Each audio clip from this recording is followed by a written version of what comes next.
अस्सलामुअलैकुम जी। तो अभी हम पहुंचे हैं जायन सिटी में। एक किला है। ये किला 1230 के बाद बनवाया गया था। क्रिश्चियन ने बनवाया था जब मुसलमानों से उन्होंने कुर्तबा की जो रियासत है वो हासिल की थी। ये जायन आखिरी शहर था गरनाता से पहले जिस पर कब्ज़ा हुआ था, और गरनाता और कुर्तबा की रियासत अलग अलग हो गई थी। तो कुर्तबा की रियासत ईसाइयों के पास थी और दूसरी गरनाता के मुसलमानों के पास, जिसमें बाद में फिर अलमुराबितून आ गए थे। तो ये नीचे जायन शहर है।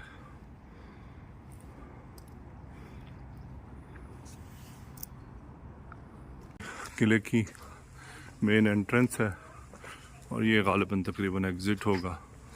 और ये अपनी ओरिजिनल हालत में कायम है। थोड़ी बहुत इसकी